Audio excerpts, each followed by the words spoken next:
Ladies and gentlemen, it's time for your audio main event. Weighing in on all things pro wrestling, your hosts, Sheldon Goldberg and Mike Johnson.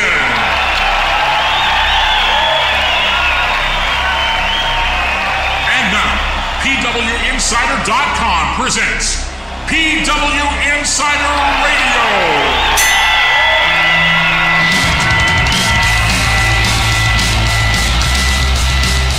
Welcome, everyone, to the debut edition of PWInsider Radio. Sheldon Goldberg here, along with Mike Johnson. And, Mike, good to be back in the saddle with you, the audio saddle, as it were. I don't remember the last time I heard your voice. Well, you should be checked for Alzheimer's then. It wasn't that long ago. But anyway, it's good to be with you. It's good to be here online, introducing all of the great fans who have listened to us over the years with the Mouthpiece Wrestling Show, to this podcast where we're going to have some interesting guests. And we're also going to be introducing you to all of the great things that you'll be able to hear on PWInsider.com. The Elite section of PWInsider.com has great interviews. It has some great zany stuff. If you're a wrestling fan, and I know you are because you're listening to us, there's something great for you to listen to on PWInsider.com. Subscribe to the Elite section. It's a great value. And think about this show as kind of like Macy's window. You're going to take a look at this window and you're going to see some great stuff in it, some stuff that you're going to like and be entertained by. But right behind that window is the store itself, and that store is PWInsider.com.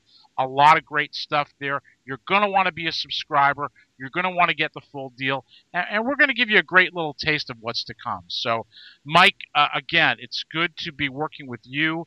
It's great to be able to make a contribution to the great website that is PWInsider.com. And just very, very happy to be here. Yeah, and this is going to be a new fun venture for us. Now, for those of you who know us from the Mouthpiece Radio Show, which we were affiliated with in the New England area, that was syndicated out to different markets, you know what we're all about. We're going to do a lot of wrestling talk. We're going to talk a lot about history and about different current events and stuff. But for those of you who don't know me from PWInsider.com, that is the website that I've been working for since 2004 when it was launched by Abe Scherer, the founder. And since then, we've been pretty much the most accurate, regularly sourced wealth of information and breaking news in the world of professional wrestling, whether it's WWE or the Independents or TNA or historical features and things of that nature. And, one of the things we're trying to do here with this podcast is we've got a ton of people who follow the site, and thousands of people who subscribe to the site. But we want to reach out and we want to invite others who may not know what PWInsider and PWInsider Elite is all about into our world and give them a chance to understand what we're about, know that we're out there, find our foothold in iTunes and YouTube and other places, and also, give you some insight into what makes PWInsider different and worth your time and worth your money. There's a lot of websites out there, there's a lot of podcasts out there, and one of the things that we want to do is show you, kind of like the world of wrestling, there's a whole spectrum to PWInsider. That's a lot of fun. We've got hard news, we've got interviews, we've got zaniness, and it's kind of like the Howard Stern Show in a lot of ways. If you like great discussion about very eclectic, unique individuals, you're going to get that, and it's going to be serious at times, and sometimes the switch is going to flip, and it's going to be completely idiotic and insane and fun because of that. And, I've been with PWInsider for over 9 years full time, and I've traveled all over the country and Canada covering wrestling everywhere from stadiums for Wrestlemania to tiny little independent shows and converted supermarkets and bingo halls and places that you should never be, but you are because you love pro wrestling. We've got a great inaugural edition for you right here. Our special guest on this edition is going to be John Philapavage, who is the producer, director of a great new documentary called Barbed Wire City. It's the unauthorized ECW documentary, and a little bit of insight into this, Mike. Yeah, John has been working on this film literally since 2000. So before Extreme Championship Wrestling even closed its doors, he was involved with following the promotion with cameras and trying to document what was a very unique subculture inside of the wrestling subculture, let's say. And over different time periods, he stopped working on the film and moved on to other projects and came back to it. And over that time period, he saw the landscape of wrestling change. He saw the landscape of what ECW was, because it went out of business, was reborn, was 1,000,001 reunion shows and whatnot. And then he came back to it.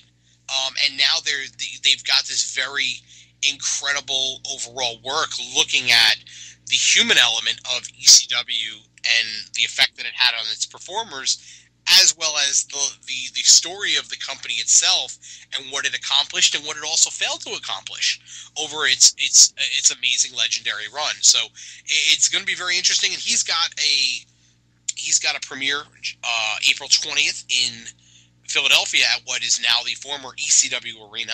They're going to reopen it for one night for this premiere, and they're going to take it around the country to different markets as well. And so now, this is literally 13 years of the fruits of his labor, getting a chance to come out and be seen by the masses. And there's something cool about that. And, some people say, oh, well, why do you need another ECW story? But the reality is, anything that kind of touches upon the prism of pro wrestling is a great story to check out, because you're always going to learn something new. You're always going to get new insight. You're always going to get a different take on why something was great or maybe not so great. And it's valuable that it's out there. And I'm looking forward to seeing the film. All right, and we're going to have that conversation with John Philapavage coming up. We're also going to be talking about this little show that's going to be happening in the not-too-distant future called Wrestlemania. So right now we're going to take you to a little sample of the Elite section of PWInsider.com, and when we come back, we'll have our interview with John Philapavage and much more on PWInsider Radio. Thank you, Marty, for putting this together. This is PWInsider, and this is Elite.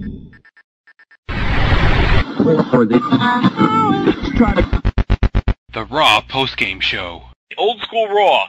The concept that must die, other than cameos and graphics, it was the same Raw that you always see with the same talent you always see. You can't just bring the guys out there and be like, oh, it's old school. There was nothing that WWE could have done to follow the excellent show that they had the week before with Punk versus Cena and so forth. But this was not anywhere near close to that level of show. And, this is a little bit of a scoop here. I have been told, the word is, the company does not want him taking any bumps, being physically involved. I was told there's some sort of health issue or health concern, might be a better description.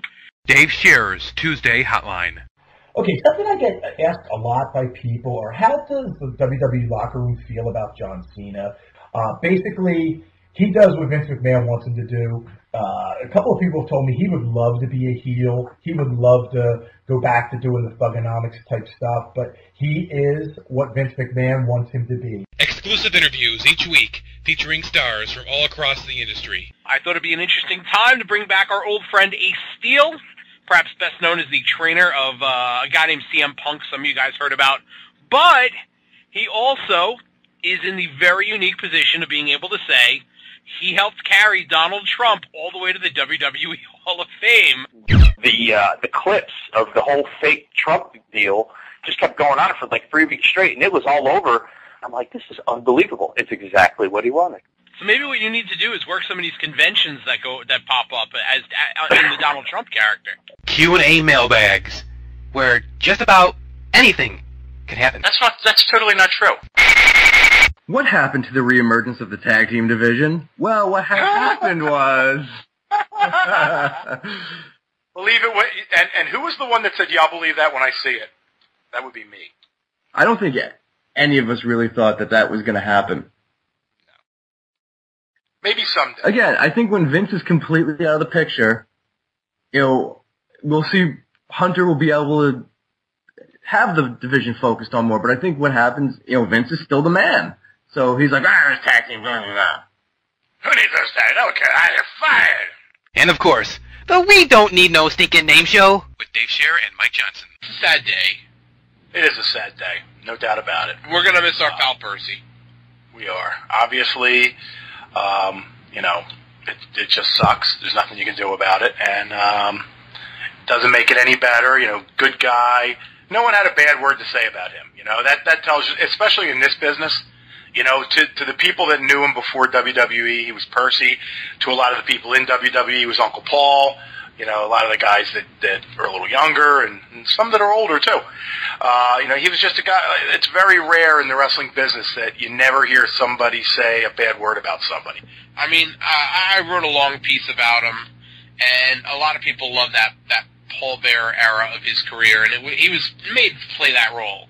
And I mean, how many how many fans and wrestlers have you heard over the years kind of imitating that, oh, yes, and all those other, those little phrases that he would do, or the facial expressions that he would make, and he was just so good at the little things, and he provided for Undertaker a little bit of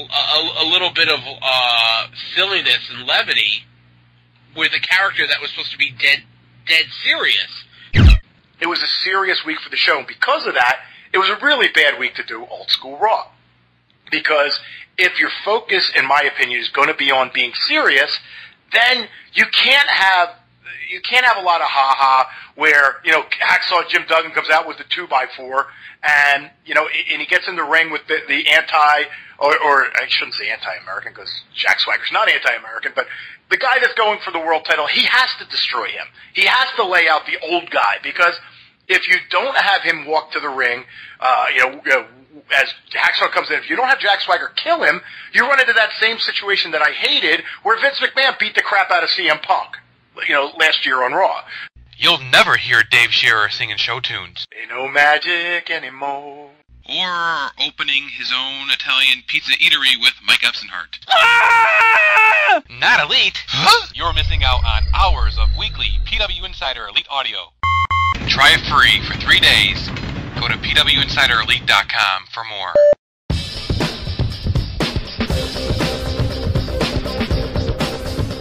All right, we're back here in the inaugural edition of PWInsider Radio. We thank you for listening, no matter how and where you are listening. And we want to thank Marty Harusko, put together that 5-minute reel of what's going on and what we've had on PWInsider in the Elite section.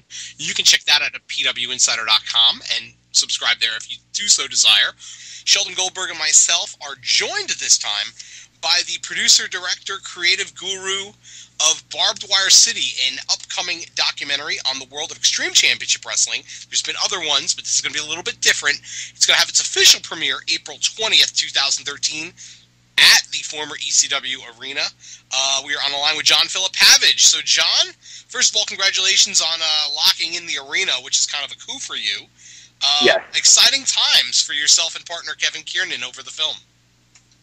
Yeah, stressful but exciting. I think it'll finally all sink in after next week when everything gets sent out for duplication and then we're done stressing over names and titles and graphics and color correction and does this sound right and should this person be subtitled here and I want to be more excited today than I am. I'm feeling a little bit better. It's sunny out, but yesterday I was waiting for that day for so long, and then it came, and I was just kind of sitting around okay, that's cool. It didn't fully sink in because there's still things to stress about. So the journey of the film for you is really interesting because you literally started this as a teenager. And now here we are 12, 13 years later, and the film is almost done, almost put to bed. There were a lot of points where you kind of put this on the shelf and said, oh, it's over, it's done. There's been other documentaries, there's other outlets. ECW has returned and left 5 more times. When you look back on it, do you think that whole process made the film stronger because of having the chance to step away from it and then step back into it and witnessing what other people were doing? How did that all shape the film?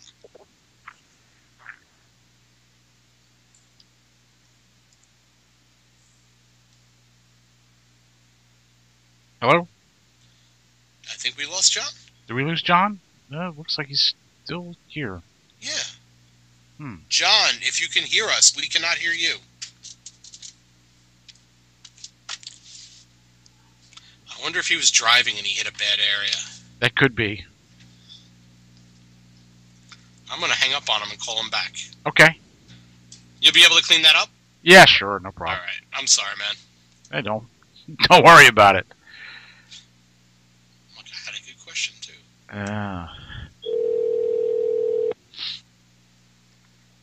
Hey. Where's the heat? What's that? Where's the heat? You disappeared. You didn't. I have no idea what happened. I just my phone shook and I looked at it and you were no longer there. Oh, it said you were here. Did you hear the last question I asked? Yeah, was it about the journey to get to this point and everything? And how taking the breaks and backing away from it kind of helped shape the project. Yeah. Okay. Yeah. So, yeah, I'm a big emotional feel guy. How I feel about things is like really important to me. And so this whole thing was like quite the whole journey as far as how I felt about everything. And up until, last summer, I was really bummed that we didn't get it out. I mean, we had started it when the company was still in operation, And now I look at it, after getting the chance to, shoot for 3 days at the Extreme Reunion back last April and getting to catch up with everybody and getting a lot of people, 11, 12 years apart and kind of having that perspective. Like this film wouldn't have been that good. I really feel now today, I don't know that it wouldn't be good. I think I wouldn't be happy with it if we hadn't come back this year and shot a whole bunch of new stuff and really took the time to craft it. I mean, the whole narrative, I'm big on narrative because I actually, I went to school for writing for film and TV. So a big thing for me is how everything flows. And that narrative was like crafted and recrafted like 60 times. Especially in editing too, like the first rough draft, even in October, things did not connect well together, and we had to go and reassess. And because you're dealing with something that's historical, and there's a certain time period to it, like one thing doesn't happen before the other kind of thing, but a lot of things are happening at the same time. So you have to figure out when do you introduce a lot of these elements, like when do you talk about the arena and the fans. And so we figured out, we have to get to that early to kind of set up what they are, to kind of get into the historical aspects. And then there's the things that we examine, like the violence. Well, it was always violent, So when do you take a peek at, why these guys did what they did, which was one of the more important questions to me, because I was always trying to make this with a mind, and Kevin Kiernan especially hammered this home, somebody who's not a wrestling fan. He wanted to know what would be interesting to regular people. How can we show this world to people who may even thumb their nose at wrestling, but are willing to take a peek into something that's professionally done, that's a look into a subculture. And that was a whole can of worms because you guys all talk with your own language, so we had to be careful with editing, and it had to explain certain phrases or edit phrases completely out. Another thing was, when we came back, a lot of people made mention of like TNA. And, no offense to TNA, but I just didn't want to confuse the issue. In the movie, people talk about WWE and they talk about WCW, which is relevant to that era, that time period that we're peeking into, which is the crazy time in the 90s when you were allowed to get away with a million things. From using copywritten music to the way you promoted to what you promoted. The world is completely different now, so I think it's an interesting snapshot. So something like TNA, we ended up deciding, like, okay, we have to, like, purge any references to TNA because it just gets too confusing for somebody who's not, deeply into wrestling. So is this a film when a person sits and sees it, are they going to be able to connect to it on a non-wrestling level? That's your goal, as you say. I really hope so. I wanted to make this about these human beings, the human story of it, and the business story of it. Those I thought were the two interesting aspects: is the business, the underdog story. We tried to leave in a lot of stuff where people talked about how they screwed up, and not in a mean way, but like we wanted to show that they were mom and pop and they made their mistakes, and that it was a lot of smoke and mirrors. And it was brilliant. You know what I mean? The marketing of it was very grassroots. Heyman was a master at talking to people, both fans and wrestlers alike, and the media. I mean, he reached out to the wrestling media almost to a fault, where he should have probably been reaching a little bit wider at times. So yeah, like there are a lot of things that went into it as far as us trying to get the human story out of it and try to make it relevant to anybody.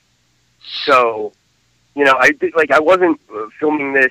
We weren't doing shoot interviews. I'll put it that way. Let me ask you this: you started doing this film in 2000, which is an amazing. That's an amazing statement right there. What was it about ECW that made you say to yourself, geez, man, I got to do something with this. I've got to connect with this in some way as an artist? I was a fan. I grew up a wrestling fan, and I found ECW. I mean, I grew up in Allentown, Pennsylvania, which is only about an hour from Center City, Philly. And we got New York media and we got Philly media, and so I had Sports Channel Philadelphia. So I was very aware of ECW by like 1994, and I became a regular watcher in '95.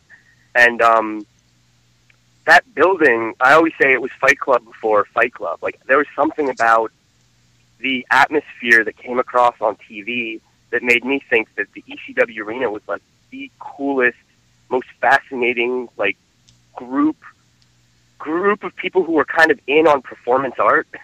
It's weird because you have people going out there doing this like violent performance art, and then you have crowd members who became part, like a staple to that performance art, almost like an addendum of sorts, or even mixed in. And that whole, I mean, the original idea for this, which I'm glad that we switched it, but I mean, my original idea was I wanted to document, when I got old enough, I started going to the arena and sitting outside for general admission. I would buy tickets at Rock and Roll Plus down on South Street, and then I'd go there with a group of like 4 or 5 guys, and we'd sit there all day in the line because it's kind of like a first come, first serve thing.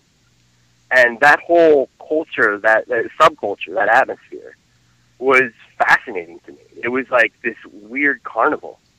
And that's the first thing that I wanted to kind of document, and then it kind of branched out of that to the point where I was like, oh, wow, well, maybe we should really be documenting the story of where these guys are going. You know, and it evolved many times. I mean, when we started, you know, it would be reasonable to believe when we started that ECW had a chance at being a very successful national promotion. At least to 19-year-old me, you know? I mean, they were on national TV when I started in March of 2000.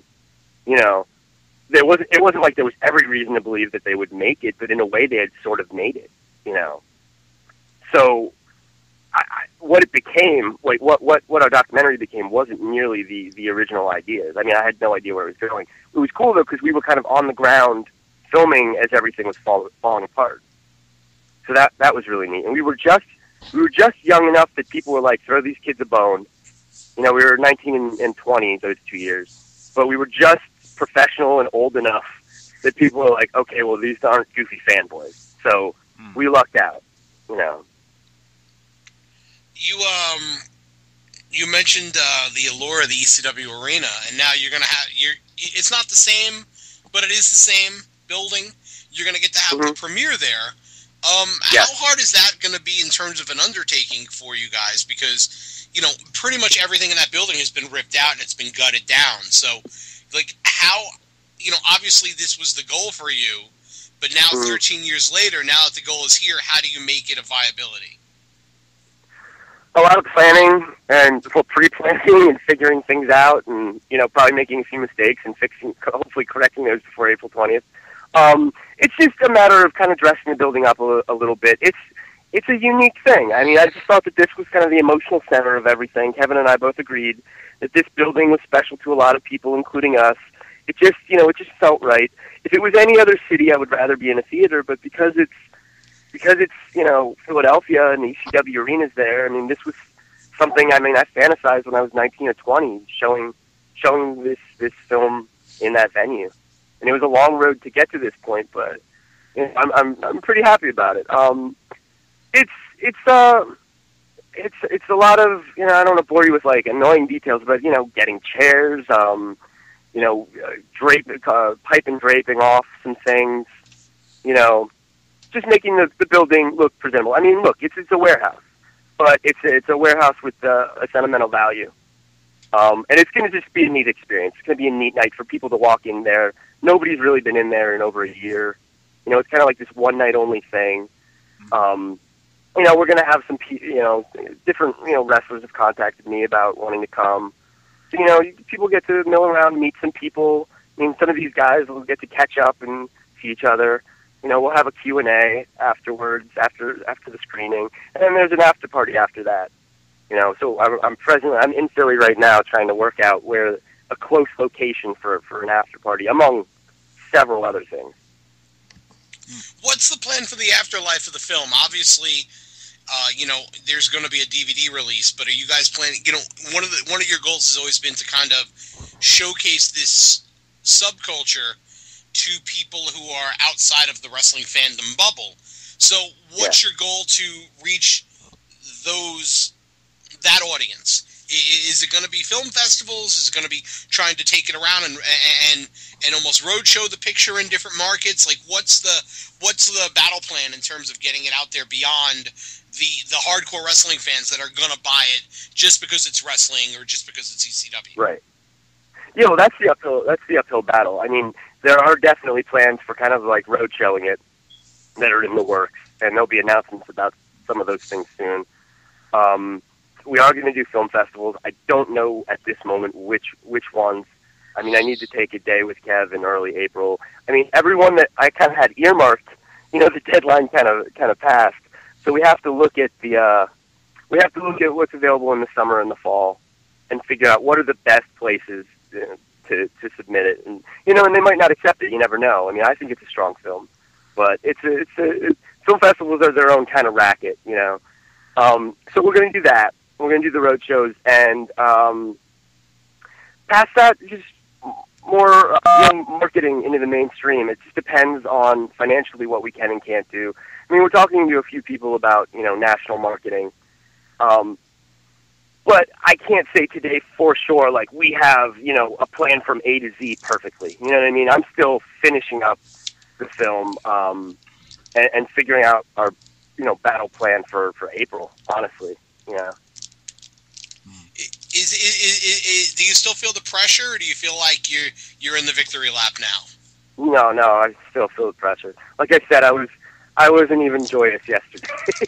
I called up Kev and I was like, "Hey, the arena was announced," and he was like, "Awesome. So what about X, Y, and Z?" And I'm like, "Yes, we'll meet up tomorrow and figure that out." We don't want to take our eyes off the prize. I'm not gonna feel comfortable most likely until April 20th when I'm in the building. And the movie's playing. Because up until the moment it starts playing, I'm going to be convinced that, like, the sound isn't going to play and it'll just be a picture or something. All kinds of irrational fears, Right. That moment will just be so special to me. I just want to sit in the back and watch people react to it and just kind of, like, be able to share that. And my sister's going to be there and Kev will be standing with me. So that'll be really cool because, I mean, I've been friends with Kevin Canyon since we were 2. We're 32 now. So this summer is our 30th anniversary of being friends. And his family is my family. So this is going to be a really special, emotional night for us. That's when I'll have kind of like that's when I'll be like, okay, it's okay to have fun. I always tell people from my own experiences, whether it was producing plays or promoting wrestling, that this is the closest that a man can get to childbirth. So what you're going through is it was like a 12-year gestation, and now here you go, the baby's about to be born. So yeah, that's a great thing. I mean, we were talking before we started recording this, and I just think you deserve so much credit for staying the course for such a long period of time and seeing this through to a conclusion. I think my hat is off to you for that, and I think you both deserve a tremendous amount of credit for seeing your vision through to a final, to a finality, and no matter what happens, you won. So, bravo for you. Yes. Thank you. Yes. So, John, I guess we'll try and close this up with a fun question. But sure. Are you concerned about the reaction of anyone that you interviewed in terms of how they're portrayed historically in the documentary? I've definitely thought about that. There was a point at which I was like, I don't want any wrestlers at the premiere because I don't want anybody trying to, like, kill me or something. But, I mean, the truth is, I'll talk to anybody, that night, or they can call me, you know. I feel everybody was portrayed really fairly, you know what I mean? And I guess people like yourself, Mike, when you review it or something for the site or you talk about it, you'll be, you know, you're kind of, you know, fair, unbiased, outside source. There's no quoting here that was taken completely out of context. I mean, Kevin and I we had discussions. Every segment we would look at stuff and say, does this match the, if we cut something for time, like if somebody was talking for, say, a minute 20, and we cut out the middle to make it work better, we wanted to make sure we maintain the spirit of the comment. You know, because those are the kind of things you run into every day when you're trying to edit a film is, you know, okay, this guy's going on way too long but this point is important. How can we get this shortened down, maintain the spirit of it, maintain the accuracy of it without misrepresenting this person? You know, are we being fair to this person? I mean, Kevin was really good about, certain people would say, instead of saying, in my opinion, or I think, they would just state something almost as fact. And Kevin would always be like, yeah, we shouldn't use that. That's too strong. You know, that this person's in no position to be able to necessarily say that, you know. So I'm not really worried at this point. I think it's really fair. You know, I don't know exactly who or what they would be upset about necessarily. Okay. All right. Well, I guess we'll find out when the movie screens. Yeah, there you go. Well, John, we want to thank you for jumping on here, the first edition of PWInsider Radio. We've had you on PWInsider in the Elite section a number of times discussing the film in depth, and I'm sure we're going to have you back on there very soon as you get ever closer to putting this baby to bed finally and getting to see what it's life after gestation is going to be. So we wish you nothing but luck, and everybody can check out more information about the film at barbedwirecity.com, and we thank you for sitting in with us for a little bit. What is the date of the just before we go, what is the date of the premiere, and how can people get tickets to it? Yeah, absolutely. April 20th at the former ECW Arena, corner of Swanson and Rittner Streets in South Philadelphia. All the information is at barbedwirecity.com. You can order the DVD. There's a store there. It's barbedwirecity.com/store, but you just go to the main site and it's right there. Please come to the premiere, everybody. You know, if you can only grab a DVD to check it out, that's cool. But I would love to shake everybody's hand and say thank you and see everybody. This is kind of like a party for us. You know, this is really, we want to have a really special night. So we want the most people we can get to come and hang out. Tickets are only, I think they're $15. You know, and you're getting a full show plus a Q&A. You know, and there's kind of like a meet and greet. Like I said, there'll be some personalities from the movie. Everybody's going to be invited. You know, and I'm sure, I know for a fact several people are going to show up.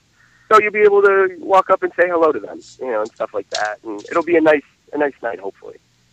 Sounds like a great event, and hopefully I can make it down there. Yeah, Mike, I know you're going to be down there. Yes, I will be there. All right. So we will see. But April 20th, barbedwirecity.com, and there's going to be other screenings in other markets as well, and we'll have more information about that on PWinsider.com. So, John, I want to thank you again for sitting in with us. Thanks very much, Mike. And thank you, Sheldon. All right, everybody. And I think that'll be that.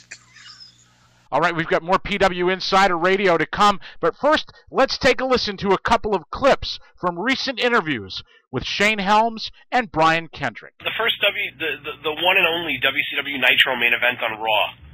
I gotta ask, as a guy who came in as part of WCW, what were you thinking that night in Tacoma when Booker T and Buff was just completely going to hell? I felt bad for Booker. You know, Booker's my buddy. You know, me and Booker have been friends since WCW. One of the first top guys I ever just really kind of bonded with. You know, him and DDP. But you know, I felt bad for him. It was a tough situation, and I think we all felt like we looked bad because they were out there representing everybody in that locker room from the WCW side. And it was just a bad deal. But it's also why I lost my cruiserweight title so quickly. In a funny story, I was supposed to be established against Chavo, I was going to do something like a short few weeks with Chavo to establish me as the cruiserweight champion. And eventually I was going to lose it to Billy no matter what, because they were going to go, at that time, Billy Kidman was a bigger star than I was. And I'm not going to argue with that. Of course, that was the case. And they were going to go with Billy and X-Pac in Atlanta, I believe. Well, I was going to drop it to Billy in Atlanta, and going forward, they were going to go with X-Pac and Billy. But anyway, that match with Booker and Bagwell was so bad that they decided that me and Billy could probably have the best match out of everybody that was in the locker room, which was a compliment to us, and I'll take that as it is. And then they just decided to hotshot the angle and just, go ahead and try to get something out of nothing to make them forget the Bagwell Booker match, to go ahead and have me and Billy go out there and have a good match and go ahead and have a title change to kind of spark interest in WCW. So that match was so bad that it actually costing me my title quickly. And I'm guessing they have possession of that belt now, huh? What belt? The cruiserweight belt. I guess you didn't get to keep it. No, that's my belt. I got it. Oh, you have it? That's kind of cool that they allowed you to keep it. Or I don't know if they allowed you, but it's cool that you have it. Was it disappointing for you? I mean, and obviously, it worked out for you in WWE, but was it disappointing for you to see the WCW name kind of get muddied with the transition and the false starts and the invasion angle and the alliance and all that? Or were you like, the hell with it, it's over, it's time to move on? I knew that WWE was the biggest company in the world, so I wasn't like too concerned about it. I'm like, they won the battle, whatever the war was, they won. It wasn't like the North, the Civil War, where the South could keep on doing their own shit. Like they won, the war was over. So I was fine with it. I was working in front of bigger crowds, working with bigger name talent. So for me personally, I was fine with it. I would love to see WC still been around. Where if the guys have places to go and stuff like that. But for me personally, in my career, it worked out. I gotta ask. So, what's your favorite road story? What is there like one memory that when you look back, it brings you the greatest joy when you think about just about the sheer hilarity of it, or the insanity of it, or even the danger of it? Like, is there a favorite road story of you on the road, either in WWE or 01 or in Paluca, Ohio? I mean, there's got to be something that when you sit back and you're like, I can't wait to tell my grandkids this one day. I guess one that pops to mind because my MVP tells it every time we're around somebody who hasn't heard it. I just heard it this week. My wife even walked into the room when MVP was telling it to somebody else, and I heard this story again. The day you almost died, and it was WWE. We're traveling from one town to the next. The bus stops though halfway through in some small town in Spain nobody'd heard of. At least, nobody on the crew had heard of. And the group of us, Paul, Helms, Sly, MVP, and myself, decided to go out drinking, and we stumble into some club. It's kind of like a strip club, but it seems like weirder and classier, but bizarre, and it was filled with Russians. And I was drunk from the bus. Paul was dancing up on a pole. MVP was talking to some girl. She said something about me buying her a drink. I flipped her off. She got offended. I flipped her off with both hands. And then next thing you know, the front gates were shut down and we were locked in, getting ready to get killed by the Russian mob in Spain. And so, and so MVP could sweet talk him, speaking some of his Spanish, thinking we were in Spain instead of France, although Sly could have helped us then. But yeah, he had to, luckily MVP had time dealing with low lights in his past, and he realized what danger we were in. But yeah, we were honest to goodness, locked inside, couldn't escape in a town we never would have heard of, and we just wouldn't have made the bus the next day. You guys would have been the pro wrestling version of Unsolved Mysteries. Absolutely. We could have started in Hospital 3 after that. Who knows? Dateline, NBC, the Kendrick Mystery. So, like, when you're in that moment, do you crap your pants? Like, are you too drunk to really appreciate the danger you're in? Like, when do you realize something's gone wrong at that point? I didn't realize it until we'd already left. I was so drunk, and MVP is trying to explain the whole deal. Sly was in a panic because he was there trying to leave and saw the gates go down. You know, MVP, of course, he realized how close it was. I think Paul and I had too many Coors Lights on the bus, and we were still just having a laugh, you know. Didn't realize that, yeah, we almost went missing forever and ever. Wow. That I don't think Vince would have appreciated that. I don't think anybody would have. Well, maybe a few people. Were you guys the tag champs at that point? I think we were. Yeah, I think we were. That would have been even worse. He wouldn't have been able to retrieve the belts. No. He would not have been happy. But imagine if he would have reappeared in a few months, though, after a hostage situation. We might have gotten a rub. Welcome back to PWInsider Radio. Sheldon Goldberg and Mike Johnson, and a very interesting discussion with John Philapavage. I'm really looking forward to seeing that film. Yeah, you know what? I have to. In the effort of full disclosure, I've seen a rough cut of it, and I was very impressed with what they've done. And once they hadn't done any of the animations or overlaid different things and elements that were going to be in the film. So I'm very curious to see the final product as it's released, because to me, the interesting thing to me is, as someone who lived through that ECW phenom, is always to see the reaction of people who aren't wrestling fans to what's a very strange subculture and a very strange world, because that's what wrestling is. It's such a weird universe unto itself. Mm-hmm.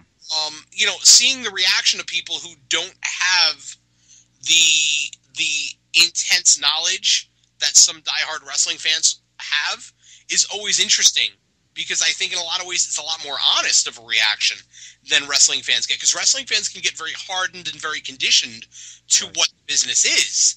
So I think sometimes you can be a little more honest about something when you're looking at it from fresh eyes. And I think, if the film's trying to reach fresh eyes, it always leads to interesting discussions and perspectives on things that you might not get from a group of like-minded individuals. The thing that most interests me about this whole story of the film is the length of time that it took to put it together. And we touched on this a little bit in the interview, that the world in 2000 was very different in the world today, 2012, 2013. So that whole then and now aspect of the film, that prism of time and so forth, that to me is very, very interesting, both from an artistic standpoint and from a content standpoint. So again, I'm really looking forward to this. I think anybody who is obviously was a fan of ECW is going to be interested in it. And I think people who it was such a unique thing and such a unique period, and something that really changed the business in a very profound way, that any time you can get a window on it, whether it was the Forever Hardcore documentary or the Rise and Fall of ECW or the Hardcore History book or any of the other books that have been written on the subject of ECW, it's all little prisms of a very special and very unique event in the history of professional wrestling. And I think if you're a student of the business especially, you're going to walk away with something very special from it. Yeah, and I mean, the one I always hear some people say, "Oh, I'm so tired of ECW. I'm so tired of it." You're never going to get the full story. You're only going to get different perspectives on the story. It's, any major event in history is kind of like a traffic accident in a lot of ways. Right. 30 people saw it, and 30 people saw 30 different things, because it was all based on their perspective and where they were and how close they were paying attention and how personally involved they were when the incident happened. And that's kind of, in a lot of ways, the story of pro wrestling, too. Because, whether it's ECW or it's the Montreal incident or it's, Ed Strangler Lewis getting double-crossed or Bruno Sammartino beating Buddy Rogers for the WWF title, there's all these different backstories to things and different perspectives and accusations of that guy's lying or this guy was protecting this guy. And to me, the interesting thing is John gets the chance to be someone who loves pro wrestling, but also go at the business from a documentarian's point of view or a journalist's point of view and sift through the rubble and see what's there, as opposed to telling a story that a wrestling fan who loved ECW would tell and kind of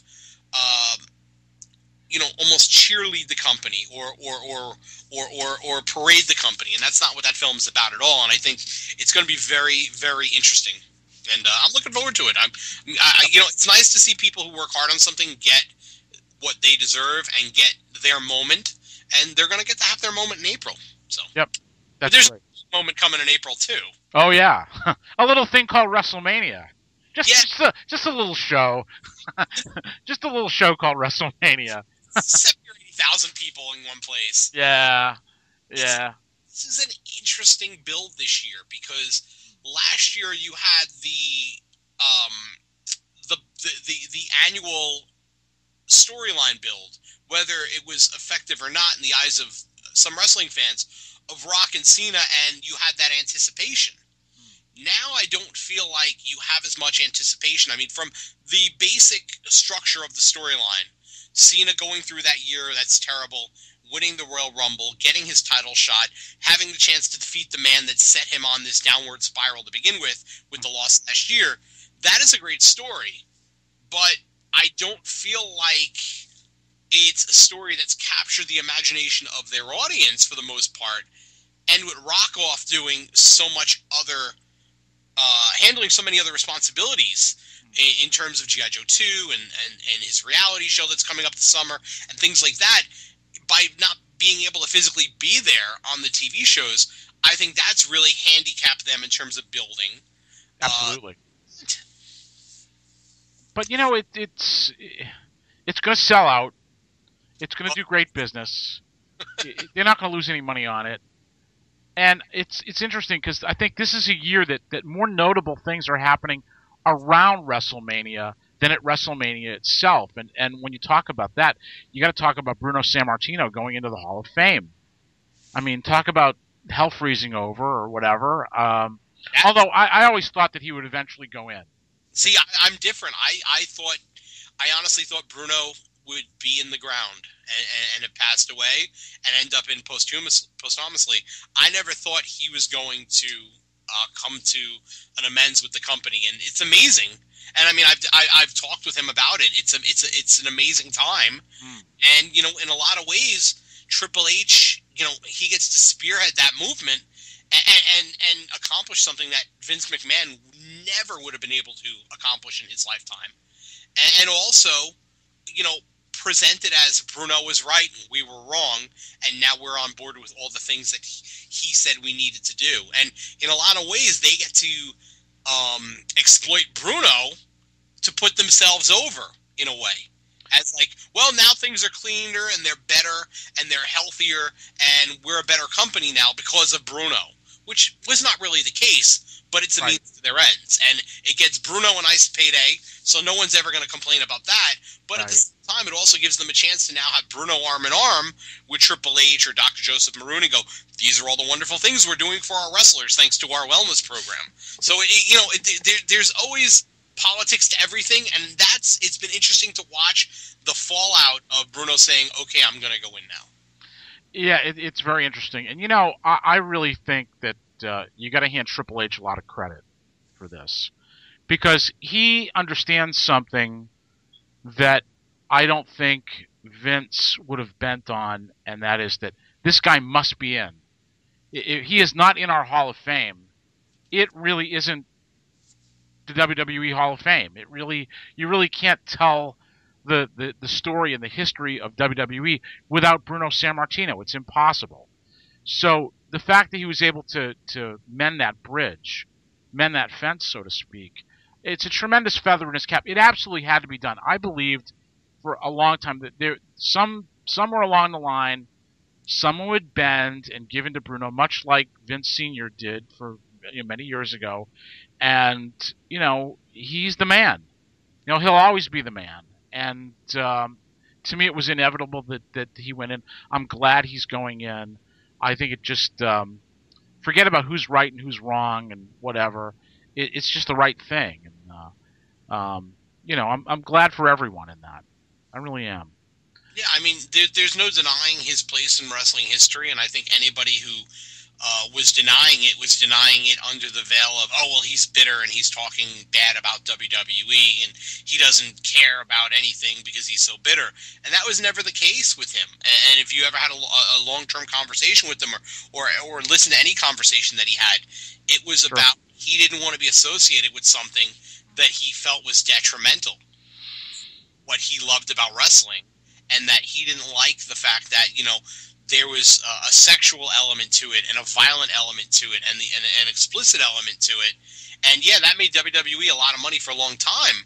But in the end, as much as some fans wish that the Attitude Era could return, which, you know, it's like ECW coming back. It worked for that time period. It would not work in 2013. Who doesn't realize that is deluding themselves. I think people also don't understand what a great mind for wrestling Bruno is. That he really is a brilliant man when it came to when you listen to any interview with Bruno Sammartino, any serious interview with Bruno, and you talk about the angles of the day and the things that he wanted to do and the things that he tried to direct people toward and so forth. Bruno was a brilliant guy. Anyone who could have been over for as many years as Sammartino was has got to be a brilliant man. And you listen to a lot of you listen to your interview, and he just comes across as a man who had a complete and total handle on his business in his era. And I think he still has a lot to offer today. Obviously, he's in his 70s. He's not getting in the ring, and he's not going to be coming to a lot of events anytime soon. But when you listen to the man and listen to what he has to say, he makes so much sense, and there are so many good lessons that you can learn from listening to Bruno Sammartino. Like I said, it's the right thing for him to be in, and I think it's the right thing at the right time, because I see in many ways wrestling going in directions that where it's going off the rails, and I think that having a voice of reason like Bruno is a good thing for professional wrestling. I agree with you, and the other thing is he also provides a bridge for them for lapsed fans that gotten older and disappeared from the business, because he represents such a different era, the era of the Superman from your home country that you followed, or when wrestling was wrestling, and before it was sillier and before it was glitzier, and by showcasing him, WWE allows themselves a window to hopefully bring some of these people back into the fold, and so they can go, well, we've got DVDs of these eras, and we've got a network where we're going to show you this old stuff, and just, he gets to be kind of like the lighthouse that can maybe bring some of these ships back into port. And I think that's one of the fascinating things to me, is that by having him there, he can kind of be one of these tentpole personalities for them to glad hand in media and to reach out to fans that might not want to watch Dolph Ziggler and Zack Ryder and Kofi Kingston and CM Punk, but they might want to watch older footage, and he can kind of represent that and also be a voice for that, and you sit him down with a Joey Styles or a Jim Ross to do commentary over old footage, or sit him down with the Legends Roundtable shows that they do on their video on demand channels. So I think it's honestly, whatever they're paying him, he's worth every penny. Probably worth more. Yeah. Let's talk a little bit about some of the stuff surrounding WrestleMania this year, some of the other shows and events that are taking place. WrestleMania has become like the showplace of pro wrestling, not just for WWE, but for a lot of things. And there's a lot of events surrounding WrestleMania. You talk about Woodstock, and a bunch of music fans and a bunch of musicians popped up on a farm in upstate New York, and it became this Valhalla, almost like Viking heaven for music. And that's what WrestleMania is now. It's like almost like the Grateful Dead. Like, the people come, and there's a big celebration and a big outpouring of love for pro wrestling, and there's all these different events. And I mean, you've got probably the most high-profile thing is the WrestleCon event, where you've got a number of independent wrestling promotions, Dragon Gate USA, which has a big Japanese feel, and Combat Zone Wrestling, which has a lot of blood and guts, and Chikara, which has a very unique, eclectic mix of characters and cartoonish characters and scientific finesse and lucha libre kind of all rolled up into this very unique presentation.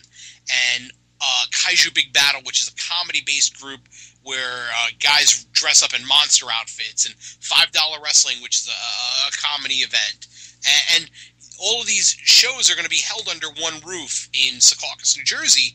But beyond that, you've got all sorts of autograph signings that are going on with Hulk Hogan and Rob Van Dam and Kurt Angle and the Ultimate Warrior and everybody that you can think of, from Jameson from Primetime Wrestling to former WWE divas to talents who were involved in different territories, and there's an amazing array of talents, and it's almost too much to kind of wrap your head around, because WrestleCon itself is a convention, but within that convention there are 3 or 4 other promoters who usually do their own conventions, bringing in like a complete roster of talent on their own, right, under that roof. So it's kind of like, you know, wrestling, you know, it's almost like Disney World. Yeah. For wrestling under one roof over 3 days. And then, of course, WWE is going to have their Hall of Fame.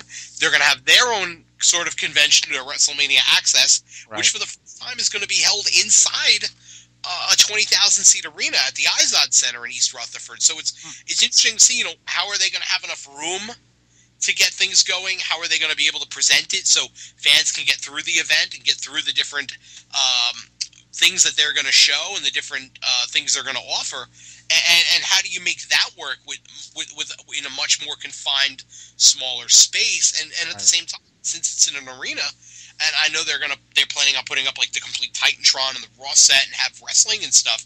How do you present that in that format? And there's a lot of other independent wrestling events running too. A group called Pro Wrestling Syndicate is running a couple of nights in Metuchen, New Jersey, which is not far away, and they're bringing in one night it's like Jushin Thunder Liger from Japan against John Morrison, the former WWE talent, in a dream match, and another night they're doing the Rock and Roll Express against the Briscoes from Ring of Honor. So very eclectic, weird matches. Yep. And again, you know, you've got names like Superstar Billy Graham and Bret Hart and Lita and people like that who are signing. And then in New York one day, on the Thursday, they've got Bret Hart and Shawn Michaels together for a signing and a Q&A. Extreme Rising, which is an ECW-centric sort of variation on the ECW theme, they're running a couple of shows in Staten Island, which are very fan-friendly, where the fans are going to get to vote on the matches and the stipulations. And Ring of Honor has an iPay-per-view in the Hammerstein Ballroom, which is a 3,000-seat venue in New York City, literally across the street from Madison Square Garden, or I guess about 2 blocks away from Madison Square Garden. I shouldn't say across the street. They've got one of their biggest shows of the year, and they're completely sold out. So they've added a TV taping for Saturday afternoon. So they're going to tape their national TV show in New York that weekend. Hulk Hogan is in town because he's going to do a Q&A on his own at the Beacon Theater, which is a famous musical venue. Right. On that Friday night at like 10 o'clock in the evening. And TNA's running house shows in the area. And I mean, they're bringing in Sting and Jeff Hardy to wrestle Bully Ray and Devon on a house show in Long Island. So they're loading up their shows with major names as well. So it's like no matter where you go, there's this insane maze of a schedule. And honestly, if you're a wrestling fan and you can physically get to the Northeast, you have no excuse not to enjoy and sample all these different styles and flavors of pro wrestling. It really is going to be an amazing weekend, and quite frankly, I'm a little concerned about it because I'm afraid I'm going to keel over and die halfway through covering all this. Let me ask you this. I want to put you on the spot a little bit. What are the events, other than WrestleMania itself, that you are most looking forward to? The Hall of Fame. Absolutely the Hall of Fame. Mm-hmm. Because, we talked a lot about Bruno, but it's the Hall of Fame in Madison Square Garden. Mick Foley's going in. He's, yep. Mrs. Foley's baby boy is from Long Island. Mm-hmm. It's New York has always had a very big soft spot for guys who work their asses off. And Mick is the epitome of that. Mm-hmm. And, even when he was never billed from New York, he always got a warm reaction when he went and worked there for WCW or ECW because they knew he was a New York guy. And I think him getting the chance to be inducted into the Hall of Fame is a really cool, special moment. And, I've heard Mick Foley is going to be inducted by Terry Funk and Jim Ross, who in a lot of ways, they were the yin and the yang of his mentors. Right. In the business. And Bob Backlund's going in, and Backlund meant so much. And we talk about, lapsed fans and people not realizing how important Bruno was. I think there's a whole generation of fans that have overlooked Backlund in the last without a doubt. Because they see Mr. Backlund character. And, he did so much, and he was a much better brawler than people remember. He had great Texas death matches with all sorts of guys, Bobby Duncombe Jr. and Sergeant Slaughter and Pat Patterson and guys like that.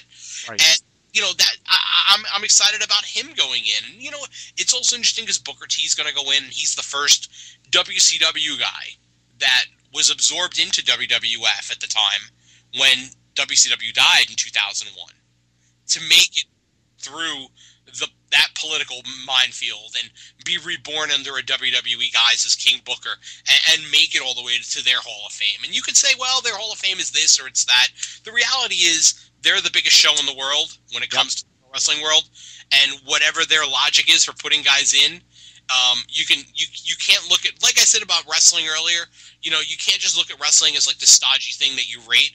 You can't look at a wrestling Hall of Fame the way you would look at a baseball Hall of Fame or a football Hall of Fame or a hockey Hall of Fame. There's no stats, not in a similar vein.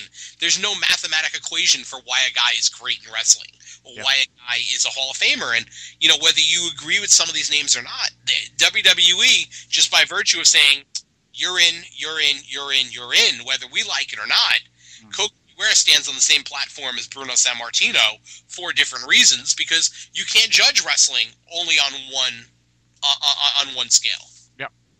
Very true. Very true. I think the Ring of Honor show has a lot of promise. Anytime Jushin Liger's in from Japan is very cool for me. To me, there's still that amazing aura to him because of the character, and he still works very hard even as he's gotten older. So I think Liger... There's a guy who is so underrated. There's a guy who came back from having a brain tumor.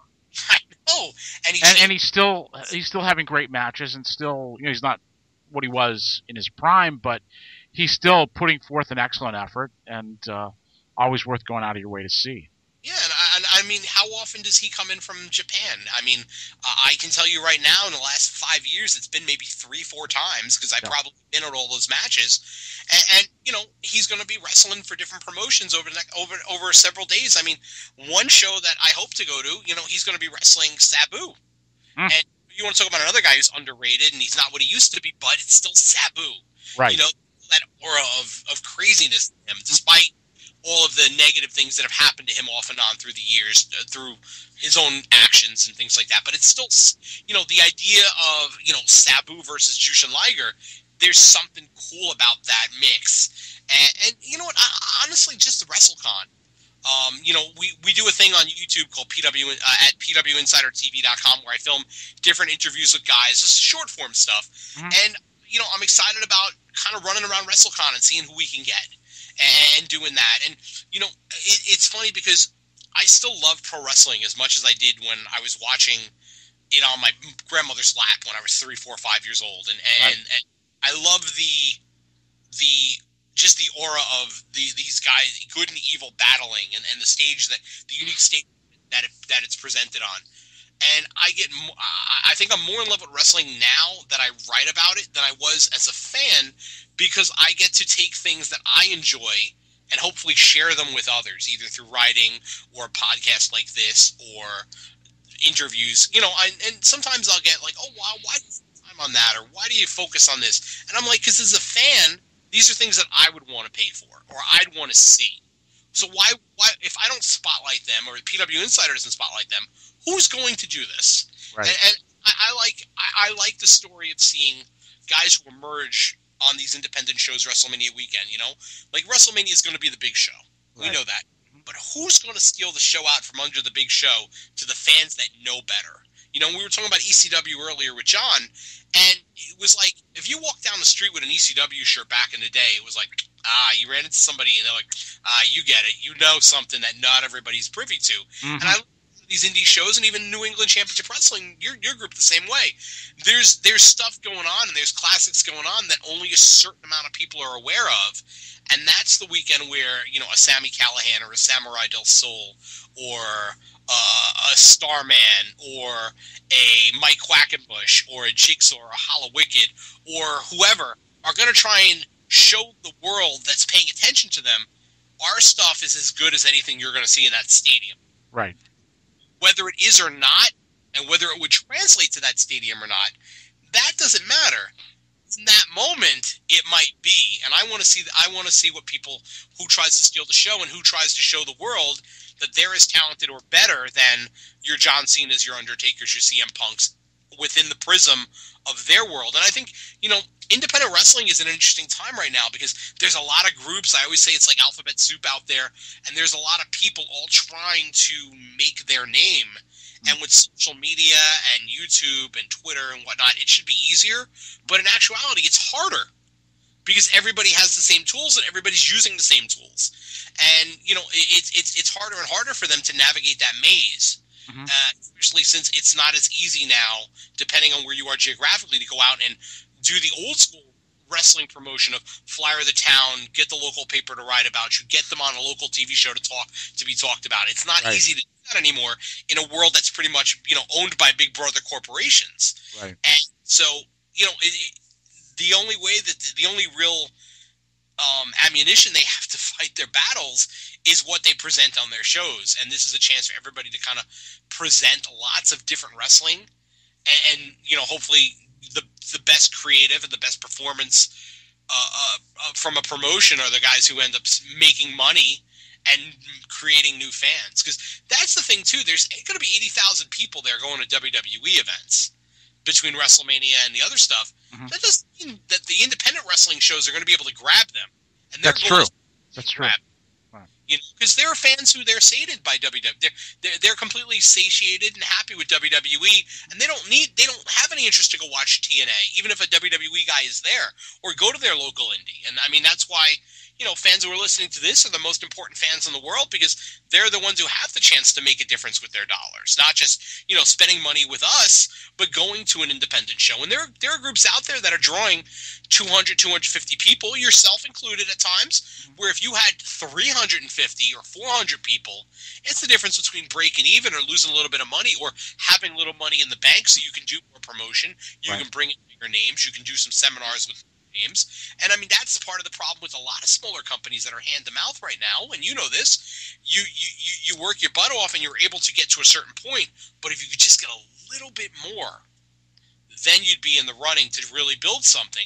And it's not easy because 1 month is good, 1 month is bad. And, you know, hopefully WrestleCon and WrestleMania weekend will kind of be a springboard for everybody to jump on the back of the big behemoth that is WWE and have a little bit of money left over when that weekend's over so they can build upon for themselves going forward. All right. Well, I'll tell you what. Let's wrap it up right here. It's been a great inaugural edition of PWInsider Radio. Sheldon Goldberg here, Mike Johnson. We'll see you next time. Thank you so much for listening. Make sure you check out PWInsider.com. And folks, have a great week. We'll see you next time.